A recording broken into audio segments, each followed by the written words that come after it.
Our guest today on Talking About Radio with John Leslie is the unparalleled voice artist Joe Cipriano. This is the CBS Evening News with Norah O'Donnell, reporting from the nation's capital. Tonight, it's the biggest Deal or No Deal ever. If there's anybody to win this money, I pray that it's you. The banker is ending the $1 million mission with a record-breaking $13 million cases. It all starts right here, right now. On DVD and Blu-ray from Disney Pixar. It's a miracle. You can't keep a good toy down. We're trapped. It's the biggest Toy Story ever. You would not believe what I've been through tonight. Toy Story 3 on DVD and Blu-ray. You're about to hear one of the most fascinating podcasts available on the internet today. Listen in now as host John Leslie and his dynamic guests are talking about radio.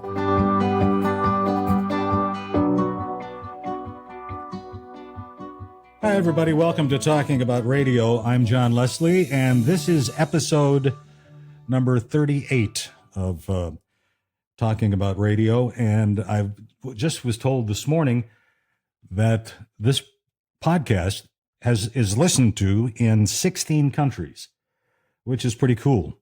And we have had as guests on our program here some of the greatest people in the radio industry. My guest today is with us from Bel Air, California, Joe Cipriano. Hello, Joe.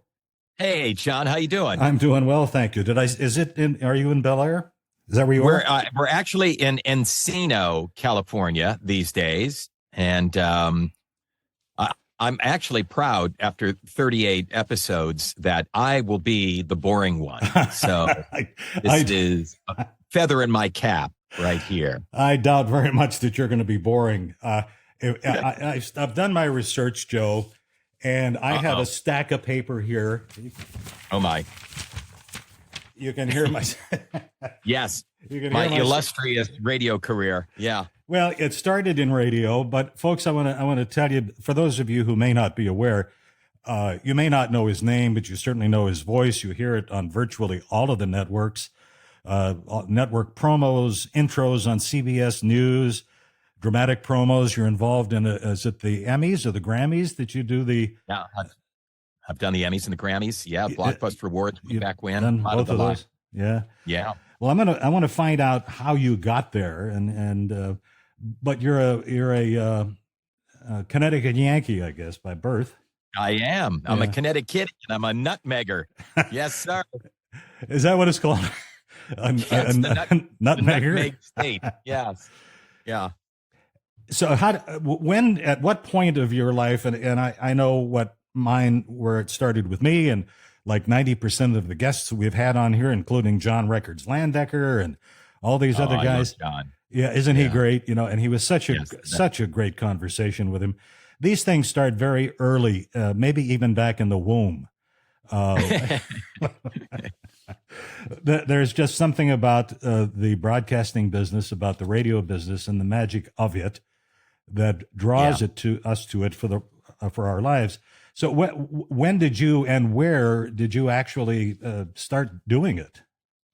Well, actually, if we go way back, I think I was in fourth grade in Connecticut. I grew up in Oakville, Connecticut, went to Watertown High School in the Watertown school system. But my fourth grade class took a trip to Broadcast Center in Hartford, WTIC, AM, FM, and TV. And I was so blown away by it all. It was exciting to be in the TV studio with the lights and the cameras. And I thought, wow. And then we walked down the hall and we were standing at this big window looking at the guys on WTIC AM, a station I had never heard of, but there were two guys on the air doing an afternoon show, and I just couldn't take my eyes off of them. And I noticed that all the girls in our class couldn't either. And I thought, this might be the way to go. So how do I get into that room? I want to do that. So then fast forward,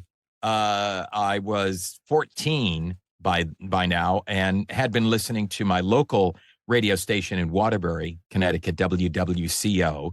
And there was a guy on the air in afternoons named Jerry Wolf who had a rap. He would go rapid fire, rap it on you and pump it out too, what you're pumping in on the request.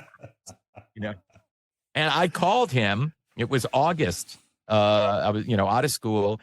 And he finally answered the phone, and I rattled off that someday I want to be in radio, and there's any chance that I can come down and see what the station looks like, and da-da-da-da-da. And he said, yeah, kid, sure, of course. And I went down there, and it just, changed my life. I've had a number of those incidences in my life where, there's one event that just changes everything. Yeah. And he was such a nice guy. He was the music director, and he said he saw that, how in awe I was of all of this. And he said, you know what, kid, why don't you come in on Saturdays? I'm the music director here, and we get all these records, and they have to be filed and all of that. And I said, yeah, so I would take the bus, the city bus to Exchange Place in Waterbury, Connecticut every Saturday. And then I got to know the other DJs, and it went on and on and on. I was a gopher for all of this for 2 years. And finally, I got hired because somebody didn't show up on a Sunday night on the FM. And they said, kid, are you ready? And I said, yes. And so I came in and I did 9 to midnight on WWCO FM, which was country. And I was not nervous, but because I thought, who the heck listens to FM radio? My God, nobody listens to FM. Except my parents. Yes. And that was the beginning of that. And my first name I used on the air was Tom Collins. Was it really? Yes. Yeah. How did you come up with that? After the drink? I was racking my brains to come up with a name because I didn't think Joe Cipriano was going to make it in Top 40 Radio. And I was reading the obituaries one day in the local paper and came across this poor soul named Thomas Collins, who had just passed away. And I thought, yeah, Tom Collins, come on. What a great legacy for this guy that you don't even know. Exactly. And interesting, John, a few years later, my friend, Dude Walker, whose real name is Tom McMullen, took a job at WPOP in Hartford. And he came in as Tom Collins. And I was already Tom Collins in Waterbury. So then I became the real Tom Collins. Thanks to Don Steele, the real Don Steele. Sure. Now, so there you go. When did has your voice always been mature? I mean, when you started, obviously later in years, it was strictly your dramatic ability and your presentation and delivery and all of those things that have led to your great success. But when did you say to yourself, boy, this is a pretty cool voice I've got? I still haven't said that.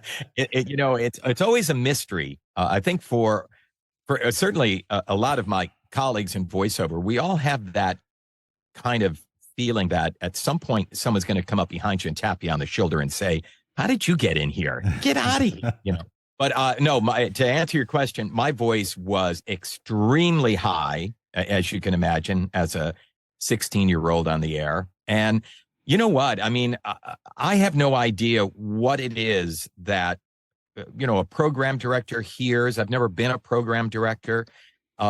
It can't all be about the voice unless you're Charlie Van Dyke and you have this, amazing voice that you just have to hire this person. Mm-hmm. I guess it's personality. I guess it's something, a smile in your voice, whatever it is. But I went from Waterbury to WDRC in Hartford, and I worked weekends and fill-in while I was still in Waterbury. Had to pick another name because the signals crossed. So I was Dave Donovan at DRC.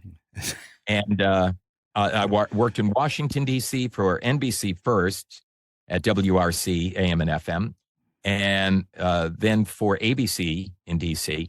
But, the funny thing, after all of that and then getting out to L.A., years later, 10 years later, I'm working for CBS here in Los Angeles at KKHR Radio. And the executive back at CBS Black Rock in New York kept nagging the program director to fire me. I was in middays doing 9 to noon because I had a terrible voice. So Is that right? yeah, and eventually, he won. They got rid of me, and I ended up going over to Kiss FM. Kiss FM, yeah. Yeah, which was great. Now, Kiss was AM and FM. Did they simulcast, or were there two separate? You know what? When I got there, so I was at KKHR, which was hit radio, that CBS format. Ed Scarborough was the program director, and we had Jack Armstrong in the afternoon, and I did 9 to noon, which is such a golden shift. 3 hours on the air. It's like, really? This is incredible. And it was extremely high energy, reverb on the mic. That was another thing that the executive in New York would listen in on the listen line and call, because we would back down the echo, and he would call the program director, say, I can't hear the reverb. He goes, oh, that's just because of the phone patch. You can't hear it on the phone patch.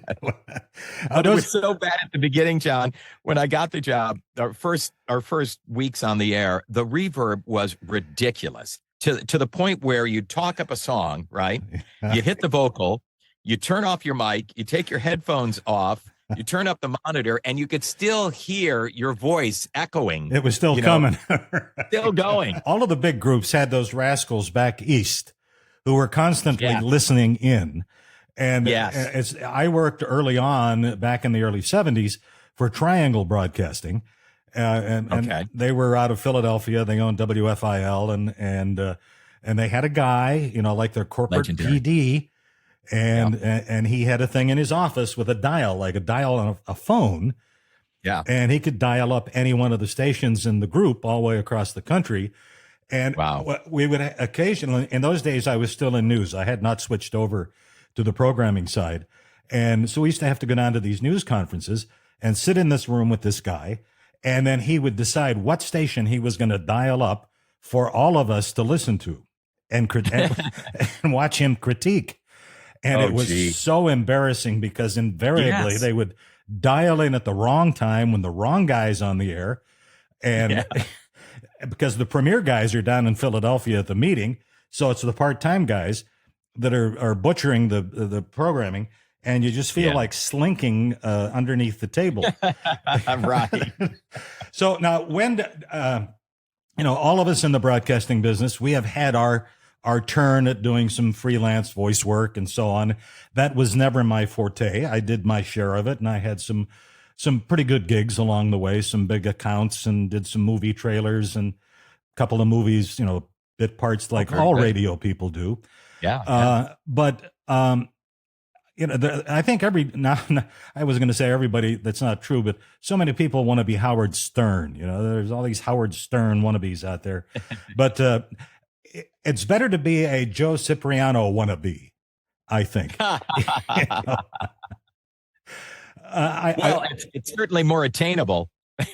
I guess. Yeah. Now, when did we're talking with Joe Cipriano, and everybody who's listening, whether you're in Namibia or Croatia or wherever you happen to be listening, I'm sure that at one time or another you've tuned into a United States broadcast of some kind, and there's a good chance that you've heard Joe Cipriano's voice on some part of it.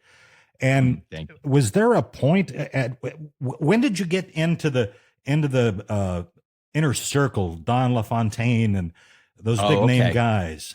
Yeah, well, it takes quite a while. I remember when I left the East Coast to come here to Los Angeles because I specifically was coming out with my wife. My wife is also in broadcasting. We met at NBC in Washington, D.C. On her first day of work. She was hired away from ABC Radio, where she worked with Joe Templeton as a kind of a news assistant. And she was hired by WRC AM, which had just gone all news, to be a news writer. And I bumped into her in the hall on her first day. She was looking for the news director's office, and I was her white knight in shining armor. And so we had planned that we've got to go to LA for both our careers. We could have gone to New York, but for me, LA is where all the network promos were being done. So it's completely different now, John. You can start a promo career anywhere as long as you have an agent who specializes in promos and has the relationships you can work, anywhere. But back then you had to come to town. And so it took a while. I remember when I left the East Coast, my dad said, how long do you think this will take for this voiceover thing? And I said, it's got to be at least 10 years, of just knocking around. And I got here in 1980. And in 1988, I got hired by the Fox network to be their voice, their comedy voice for the network, which was another one of those events, life-changing. It completely changed my life. And that launched me into that kind of stratosphere that you're talking about with Don LaFontaine and Peter Cullen and Mark Elliott and all of the big network voices, that were working then. And back then we would also have to go to studios all day long. So I would leave Pacific Palisades in the morning, maybe around, take the kids to school, leave at about 10 or 11 because network promos start a little later in the day. And then you could be there until, I always blocked out dinner time so I can drive back home and have dinner with the kids. But I would see Don at 3 different studios throughout the day. I'd see him at Wood Holly, and then I'd see him at CBS, and then I'd, see him at Fox. And it was the same for all of us.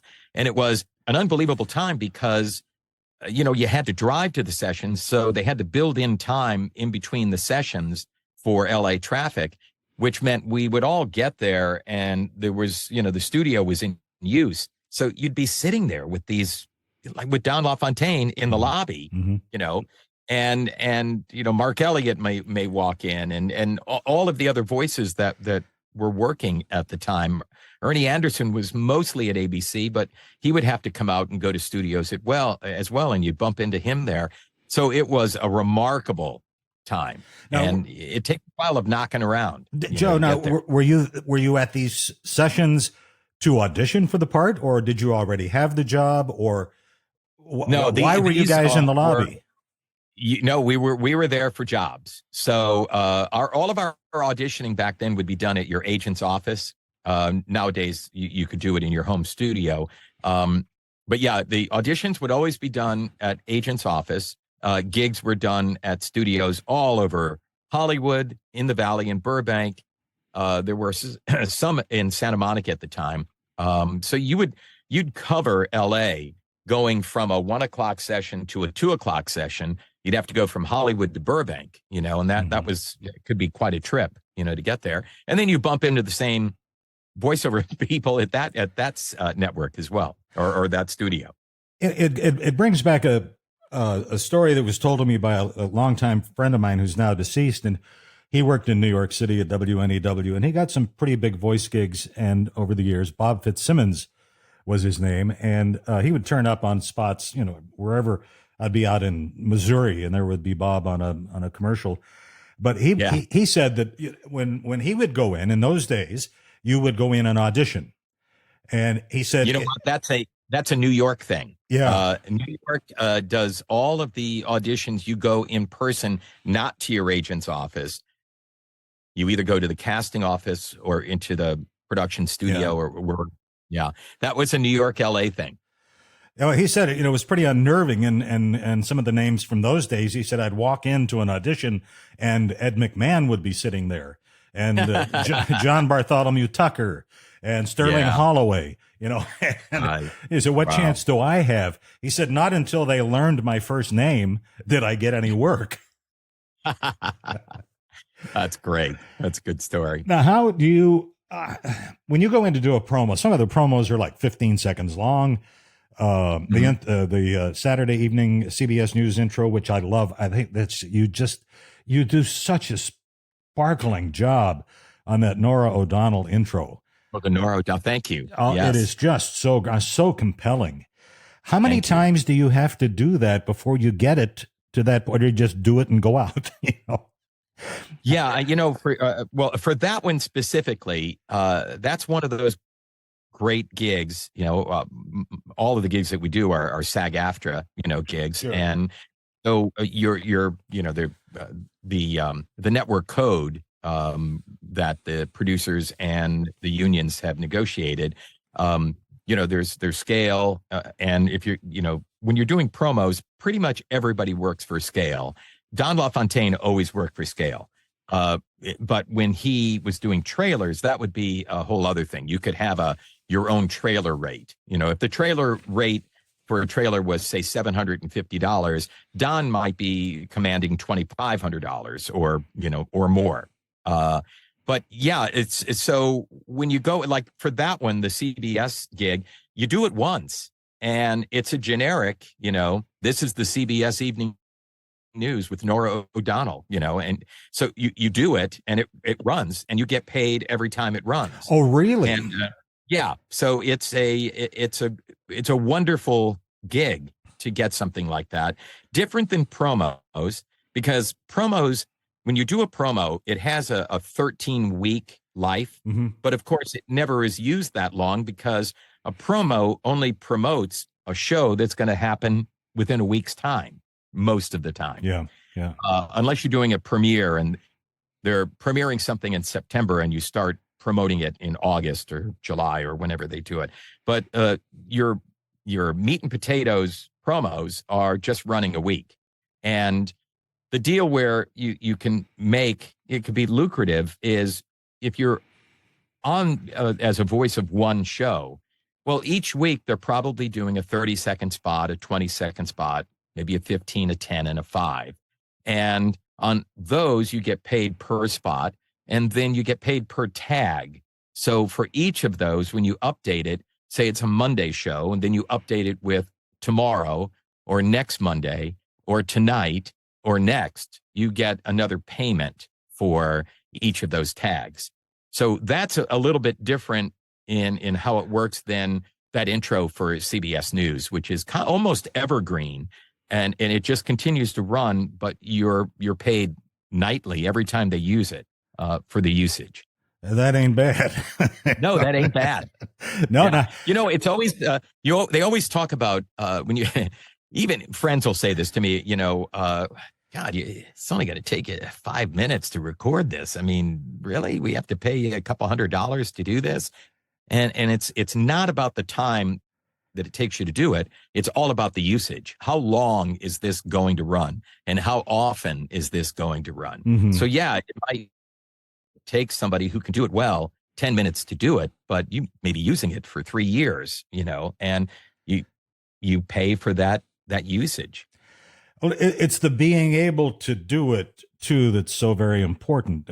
Everybody now, I mean, there are hundreds and hundreds and hundreds of people who have never ever done a voiceover or a spot. Now they're voiceover actors, and they're everywhere. Yes. Yeah, well, there's something to that. I mean, now because of technology, it's opened up the market. So as I said earlier, I had to move here to LA to try to get into promo work for the networks. And now you can do that from everywhere. Every walk-in closet is now, recording. So, yeah, but sadly that drives the price down then, because there are so many people. But there's only one Joe Cipriano, and as we hear, come on, you are you. I mean, we're listening to you. We can hear, everybody can hear it. There is this verve in your voice, this ability to lighten, to make people believe exactly what you're saying, and a lot of people don't have that, And I always found myself, whenever I was doing one of my rare voiceover things, I'd be sitting there with my hand behind my ear, and it sounded terrible. Yeah, it sounded terrible. But you're full of verve and you're bubbly, and we can hear it. You're interested. That's very sweet. Thank you very much. Yeah, something you said there about being believable, and there was always that line that it's all about being believable, and if you can fake that, you've got it made. Well, there's a great piece of video out there, and it's quite old, and I'm sure you've seen it, but if you haven't, and if the listeners have not seen it, you got to find it. It's called Four Guys in a Limousine. That's Don, yeah. Yeah, and it was four of the, is it five guys in a limousine is the name of it. Five Guys. Yeah. And that was Don's limo. Don, where I would bump into Don all over Hollywood, he was so incredibly busy that it would cut down on the time for finding a parking spot. So he just got a limo, and hired a driver to drive him in, but it also kept his sanity too, because he was so ridiculously busy, just going everywhere. And it led to what they would call the drive-alongs. Don would invite up and coming voiceover talent to come with him for a day. He would say, "Meet me at my agent's office at 9:00 in the morning. We'll get in the limo and we'll go." And what a way to learn the business at the foot of Don LaFontaine. And he did that with so many people. It was wonderful. Well, and isn't that great?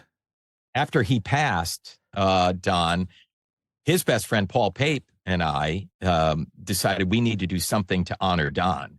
And actually, it was Paul that came up with this idea of building a recording studio that we would make available for free. And it would be like a virtual ride along with Don, carrying on the tradition. Oh. And we pitched the idea to the Screen Actors Guild Foundation, and they loved it. And we went about fundraising for it, and they supported it.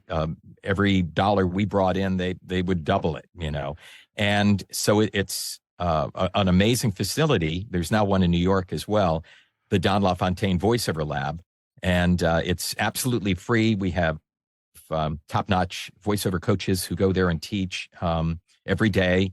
And it's a sign up, it's free, and you come in and do it. You can also sign up and just use the studio and do auditions or do jobs. And so it's pretty cool that Don inspired both Paul and I to do that. And now, it's been going for 10 years. And there's an award associated with that, isn't there?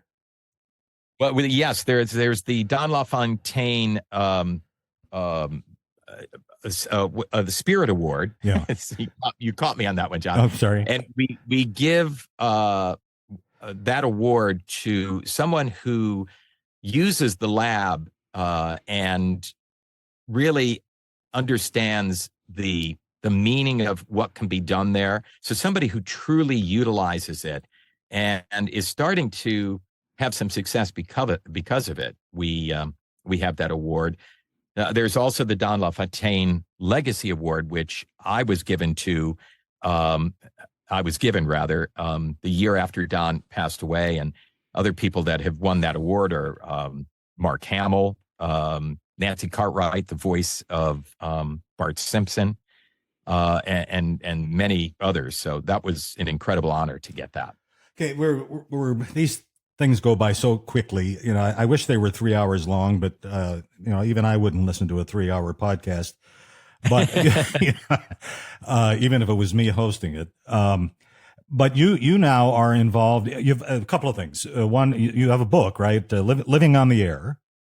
Living on Air. Living on Air. Adventures in Broadcasting. Yes, my wife and I wrote it. It was something I always wanted to do a project with Ann. And I had come up with ideas over the years, and this one stuck. And so we wrote it together. And there's the audio book, which I really recommend as well. I mean, I love reading a book and holding a book. But the audio book, what we did there was try to turn it into a little bit of a radio play. Greg Chen is did original music for it. And AJ McKay, who's a producer, did all of the sound design for it. And I actually brought back people who I had told stories about in the book to play themselves in the book, like Alan Burns, who I worked for in Washington, D.C., Ed Scarborough, who I worked here in Los Angeles. Radio on-air talent, had them come back and play their own part in the audiobook. So it's kind of fun. Yeah, sounds like it. Yeah, thanks for mentioning it. I'm holding it up here for the audience to see. You are? Yes. Oh, very good. So where would one find the book? Yes, you can get it wherever books and tapes are sold, as they say. Isn't that interesting? You can go to Amazon, and get the book, and there's also like the Kindle reader. You can do that. That's cool. That has links that take you to audio files, video files that are all part of the story. The story itself is, sure, it's about me and kind of growing up in an Italian family on the East Coast and getting into radio and then into voiceovers and all of the crazy people, John, that we've met over the years and the ridiculous stories, over the years. And it's fun. I wanted it to be inspiring, and I get that a lot in the comments that people really feel inspired by it. And I had a review that said that it's just an example of how positivity can overcome just about anything. So hopefully you get a laugh out of it. And so yeah, Amazon. You can go to Audible, for the audiobook to download it. You can also get it at my website at joecipriano.com, and there are links there for that. And a lot of information about Joe. Very interesting reading. I've got a couple of other questions that I just absolutely have to ask you. Now, the Emmy Awards, is that the one that's live in like 100 countries?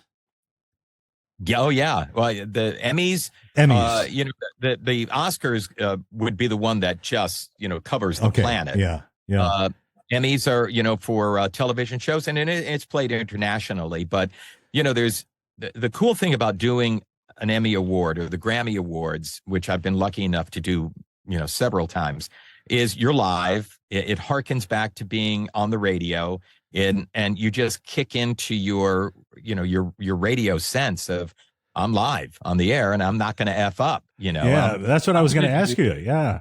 You do a perfect show. And, there's a lot of rehearsals, full rehearsals with stand-ins for the winners and for the presenters.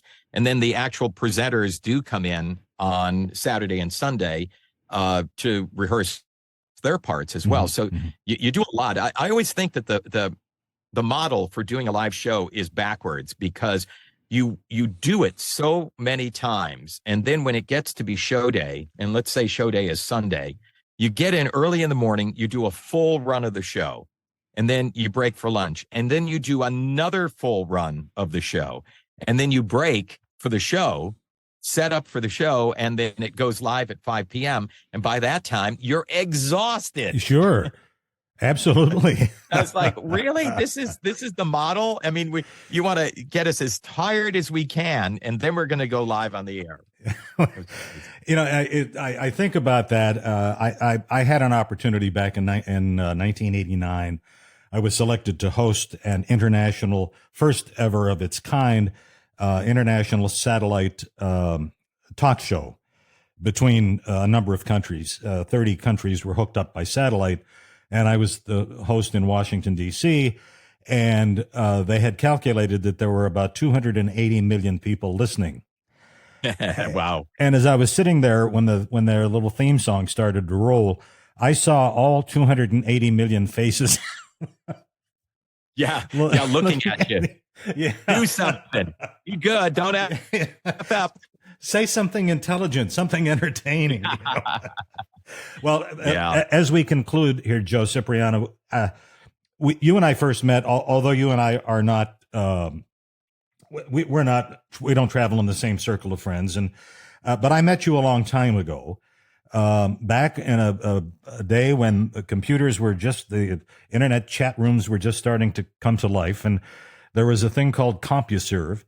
And this blew me away. Yeah. Yeah. And there was a chat room in there for broadcasters.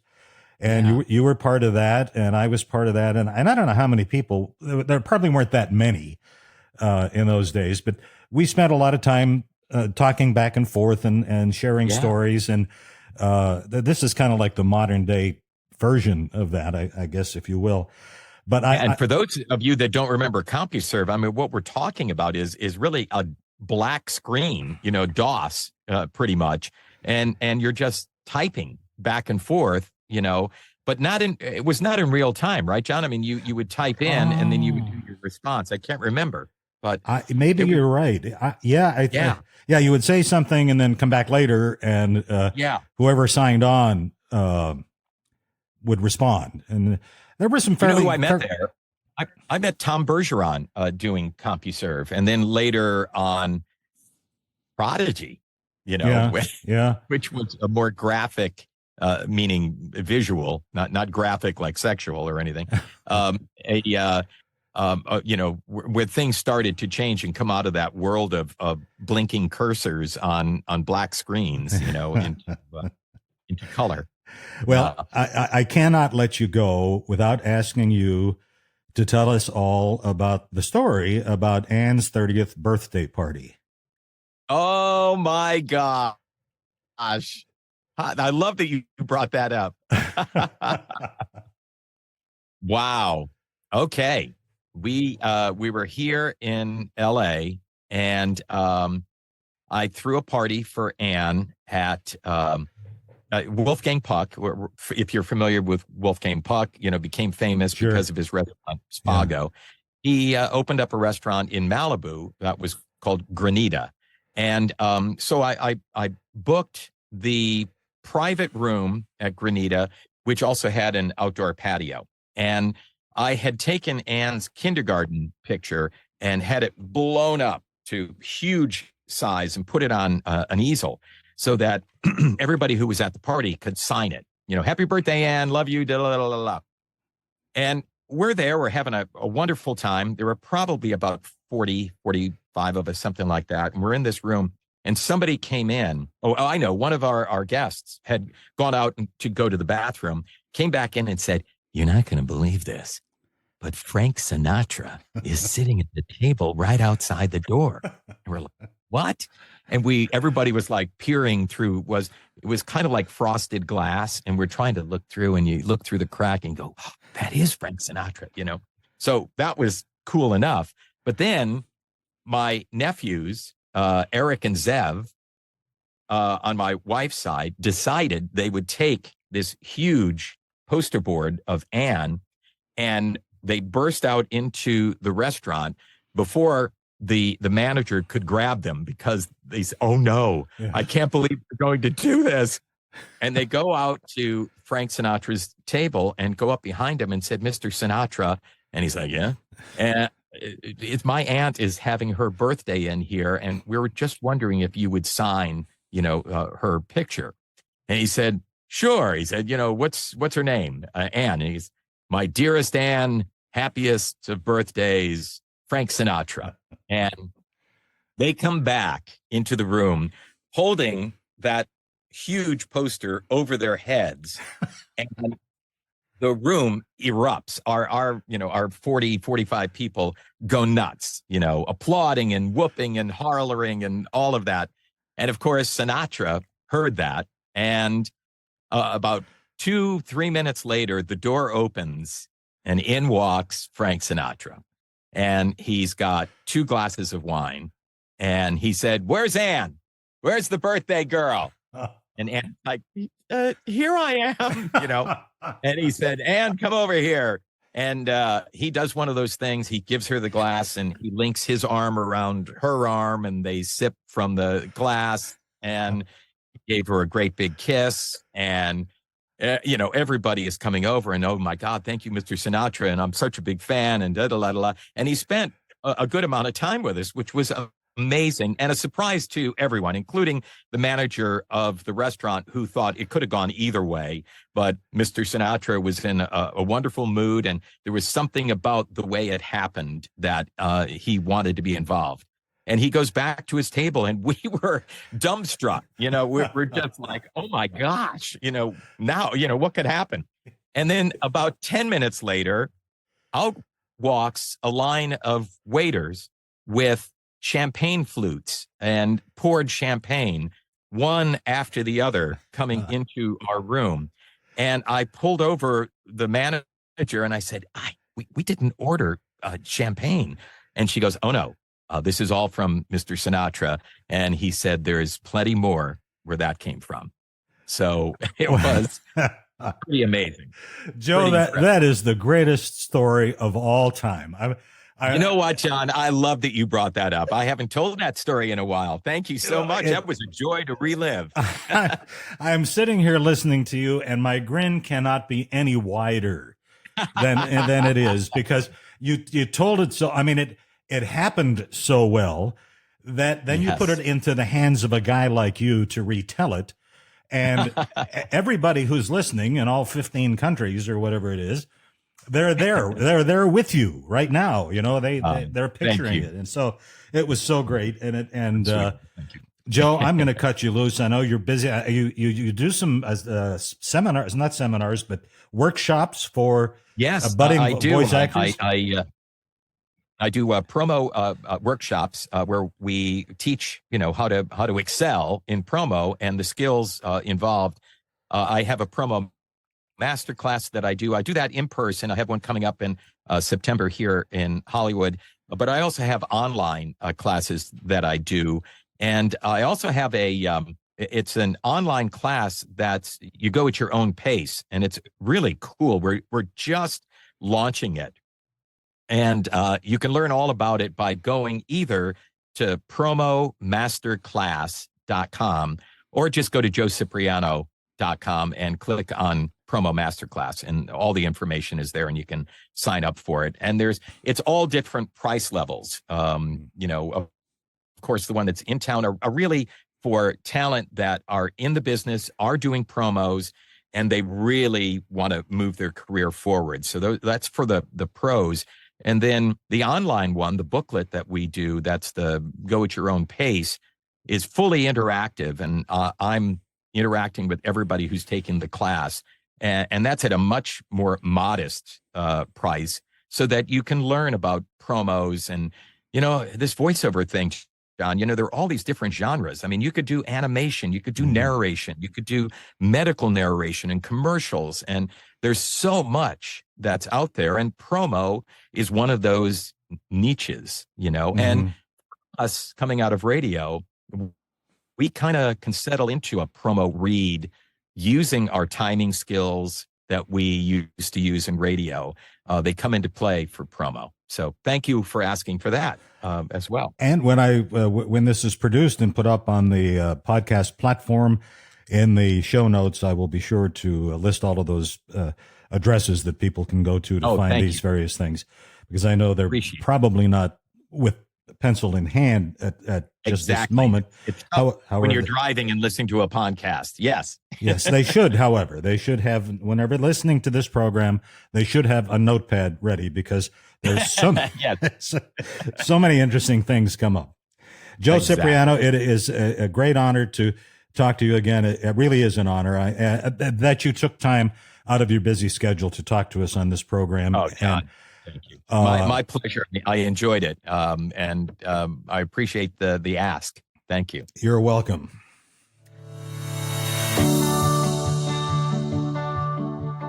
You've been listening to Talking About Radio with John Leslie, a podcast that features conversation with the greatest broadcast professionals everywhere.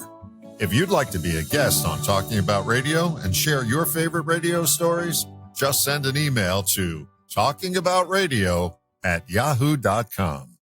Thank you for listening.